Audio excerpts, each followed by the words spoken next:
अस्सलामु अलैकुम वरहमतुल्लाहि वबरकातुहू। मैं नून पठान एक बार फिर से आप सबका इस्तकबाल करता हूँ, खैर मकदम करता हूँ हमारे यूट्यूब चैनल और फेसबुक पेज पर कि आप सब लोग हमारी वीडियोस देख रहे हैं। जैसे कि आप सब जानते हैं कि हम इस्लामिक सवाल जवाब होते हैं कुछ, जैसे कि किसी के कोई मसले हैं तो मालूम करते हैं लोग कमेंट करके। तो आज भी कुछ सवाल हैं, कुछ मसले हैं लोगों के, लेकिन उसको मालूम करने से पहले मुफ्ती साहब का इस्तकबाल करते हैं, खैर मकदम करते हैं।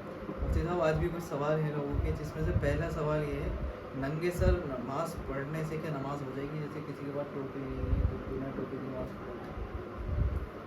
बिस्मिल्लाहिर्रहमानिर्रहीम। नंगे सर नमाज पढ़ने से नमाज हुई या नहीं होगी? तो मालूम होना चाहिए कि मर्दों के लिए सर छुपाना, सर का ढकना अगरचे लाजिम और ज़रूरी नहीं है, लेकिन अदब के ख़िलाफ़ है, इसकी बिना पर मकरूह है, नमाज हो जाएगी। ये अदब के ख़िलाफ़ है, नंगे सर होना अच्छा नहीं है, तो सर ढक कर के नमाज़ पढ़े बेहतर है। मुफ्ती साहब, हमारा अगला सवाल ये है, वो कौन से नबी हैं जो 100 साल के बाद, 100 साल की मौत के बाद जिंदा हो?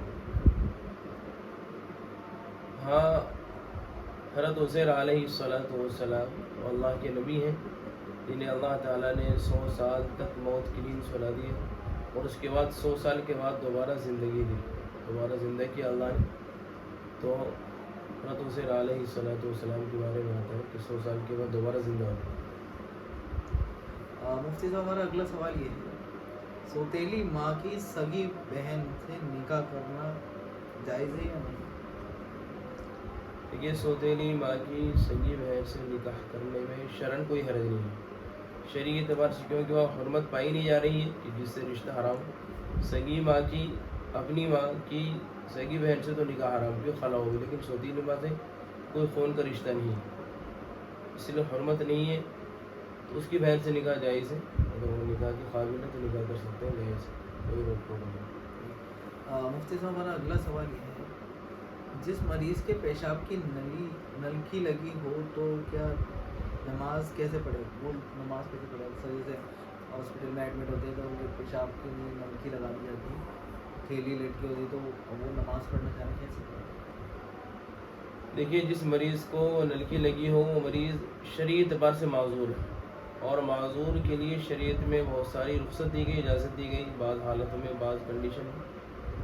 तो ये इंसान भी जिसे पेशाब की नलकी लगी हो, थैली लगी हो, शरीय माजूर है, और इसके लिए यह है कि इजाज़त है कि इंसान उसी हालत में नमाज़ पढ़े, पेशाब की नलकी के साथ ही नमाज़ पढ़े।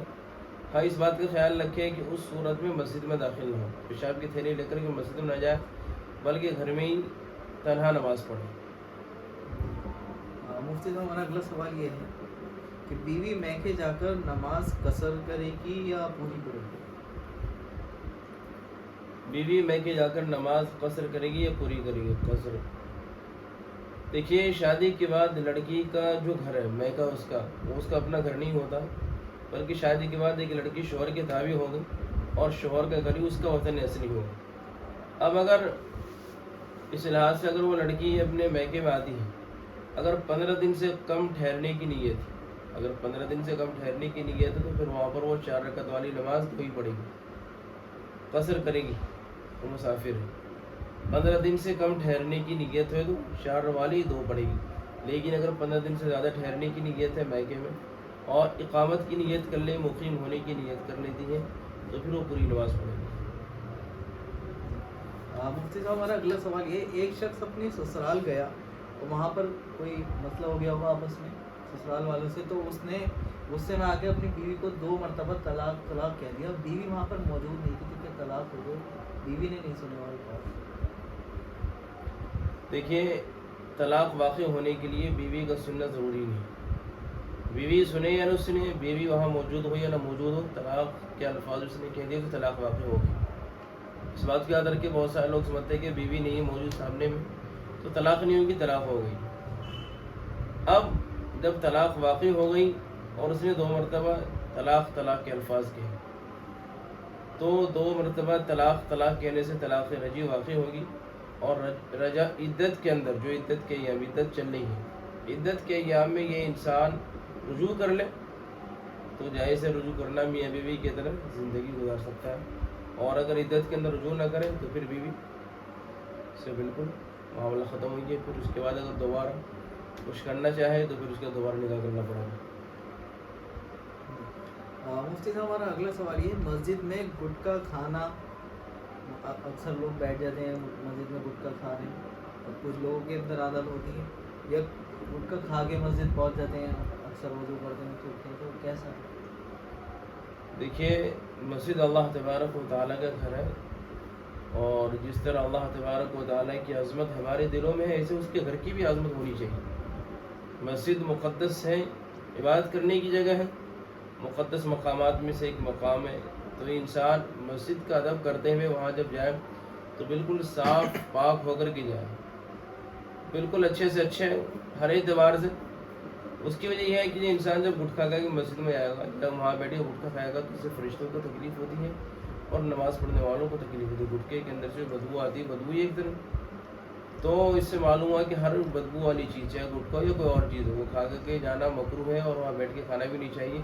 وہ مسجد کے ادب کے خلاف ہے. اس کی حرمت کو پامال کرنے والا وہ انسان ہے. اس کے دل میں خدا کا خوف ہونا چاہیے. ایسا نہ ہو کہ بالکل ڈٹائی کا معاملہ کرے ایک اللہ کے گھر میں رہ کر کے اور اس کی عظمت اور اس کے احترام کو پامال کرے. ایسا نہیں ہونا چاہیے. تو یہ عمل مکروہ عمل ہے، اس سے انسان بچے. مفتی صاحب ہمارا اگلا سوال یہ ہے، جس برتن میں کتے نے منہ ڈال دیا ہو تو اس کو پاک کیسے کریں؟ دیکھیے جس برتن میں کتے نے منہ ڈال دیا ہو اس کو پاک کرنے کا طریقہ یہ کہ 3 مرتبہ اچھے طریقے سے دھو لیں، صحیح سے دھو لیں بڑھیا سے، تو برتن پاک ہو جائے گا. مفتی صاحب ہمارا اگلا سوال یہ ہے، کیا گالی بکنے سے وضو ٹوٹ جائے گا؟ دیکھیے گالی بکنا گناہ ہے، گناہ کبیرہ ہے، اچھا عمل نہیں ہے، لیکن اس سے وضو نہیں ٹوٹتا. گالی بکنے سے وضو نہیں ٹوٹتا ہے، لیکن وضو کر لینا بہتر اولا ہے، وضو کر لینا چاہیے. مفتی صاحب ہمارا اگلا سوال یہ ہے، مرچوں کے ذریعے نظر اتارنا کیسا ہے؟ اکثر لوگ مرچیں لیتے ہیں اور 7 مرتبہ اتاری اور نظر اتارتے ہیں. دیکھیے قرآنی آیت کے ذریعے اور مسنون دعاؤں کے ذریعے اسے پڑھ کر کے اور بطور علاج مرچوں کا کوئی جلائے تو جلانا درست ہے، جائز ہے، اور اکابرین سے ثابت ہے، ہمارے بزرگوں سے یہ طریقہ ثابت ہے. وہ ناجائز نہیں ہے، جائز ہے، اس طرح عمل کر سکتے ہیں. تو آج کے جو سوال تھے وہ مکمل ہوئے. آپ لوگ نئے سوال کمنٹ کریں، جو بھی آپ کے مسئلے ہو انشاءاللہ اگلی ویڈیو میں مفتی صاحب سے معلومات کریں گے، اور ہر بار کی طرح مفتی صاحب وضاحت فرمائیں گے ہماری. ملتے ہیں انشاءاللہ اگلی ویڈیو میں. تب تک کے لیے آپ اپنا خیال رکھیں، نمازوں کی پابندی کریں، اس ویڈیو کو زیادہ سے زیادہ شیئر کریں. دین کی بات پھیلانا صدقہ جاریہ ہے. السلام علیکم.